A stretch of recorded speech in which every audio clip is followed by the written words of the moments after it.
ഇന്ന് രാവിലെ കാപ്പിക്ക് ഇടിയപ്പമായിരുന്നേ. അപ്പൊ ഇടിയപ്പം ഉണ്ടാക്കിയതിന് ശേഷം കുറച്ച് മാവ് അധികം വന്നു കേട്ടോ. ഇത് ഇത്രയും മാവോളം അധികം വന്നേ. സാധാരണ ഞാന് അധികം വരുന്ന മാവ് വെച്ചിട്ട് നമ്മൾ ഈ തേങ്ങയും ശർക്കരയൊക്കെ വെച്ചിട്ട് കുഴക്കട്ട ഉണ്ടാക്കുമല്ലോ, അങ്ങനെ ആക്കി വെക്കാറേ ഉള്ളേ.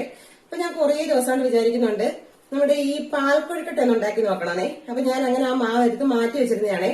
അപ്പൊ നമുക്കൊന്ന് പാൽക്കൊഴുക്കട്ട ഉണ്ടാക്കി നോക്കാമേ. അപ്പൊ വീഡിയോ കണ്ടാലോ. അപ്പൊ നമുക്ക് പാൽക്കൊഴുക്കട്ട ഉണ്ടാക്കാൻ വേണ്ടിയിട്ട് ഇതേപോലെ കുഞ്ഞു കുഞ്ഞു ഉരുളകളായിട്ട് ഇതുപോലെ ആക്കി എടുക്കണേ. ഉരുളകളായിട്ടും ഇതുപോലെ ഇങ്ങനെ നീളത്തിലും രണ്ടിതായിട്ട് ആക്കി എടുക്കാം കേട്ടോ. ഇതുപോലെ നമുക്ക് മാവ് ഷേപ്പുകളാക്കി എടുക്കാമേ. ഞാനിവിടെ 2 ഷേപ്പായിട്ടാണ് കേട്ടോ എടുത്തിരിക്കുന്നത്. ഇനി പാൻ അടപ്പേ വെച്ചിട്ട് അതിലേക്ക് തേങ്ങാപ്പാൽ ഒഴിച്ചു കൊടുക്കാമേ.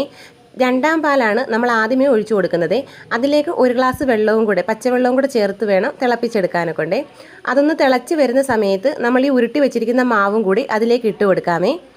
മാവ് ഒരുമിച്ചിടരുത്, സൈഡ് തിരിച്ച് വേണം ഇടാനൊക്കെ ഉണ്ട്. ഒരുമിച്ചിടുകയാണെന്നുണ്ടെങ്കിൽ, ഒരേ സൈഡിൽ തന്നെ ഇടുകയാണെന്നുണ്ടെങ്കിൽ ഈ മാവുകൾ തമ്മിൽ കൂട്ടിപ്പിടിച്ച് ഇത് ഉടഞ്ഞു പോകാനുള്ള സാധ്യതയുണ്ടേ. എന്നിട്ട് നന്നായിട്ടൊന്ന് ഇളക്കി കൊടുക്കണേ. മാവ് ഇട്ട ഉടനെ തന്നെ ഇളക്കാൻ നിൽക്കരുത്. 1-2 മിനിറ്റ് കഴിഞ്ഞതിന് ശേഷം മാത്രമേ ഇളക്കാവേ. ഉടനെ ഇളക്കുകയാണെന്നുണ്ടെങ്കിൽ ഇത് പൊടിഞ്ഞു പോകാനുള്ള സാധ്യതയുണ്ടേ. അതിനുശേഷം കുറച്ച് ലായനിയാക്കി വെച്ചിരിക്കുന്ന ശർക്കര പാനിയും കൂടെ ഒഴിച്ചു കൊടുത്ത് ഇതുപോലെ നന്നായിട്ടൊന്ന് തിളപ്പിച്ചെടുക്കാമേ.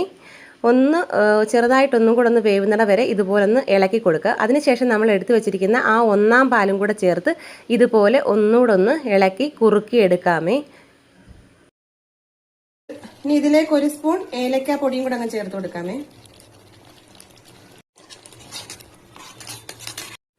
അപ്പൊ നമ്മുടെ പാൽക്കൊഴുക്കട്ട ഇവിടെ റെഡി ആയിട്ടുണ്ടേ. ടേസ്റ്റ് ചെയ്ത് നോക്കാം കേട്ടോ. ചൂടാണ്.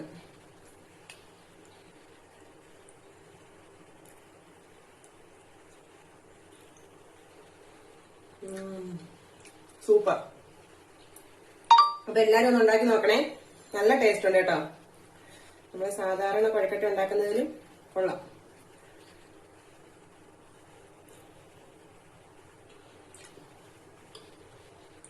അപ്പൊ ഇന്നത്തെ വീഡിയോ ഇത്രയേ ഉള്ളൂ. Okay, by.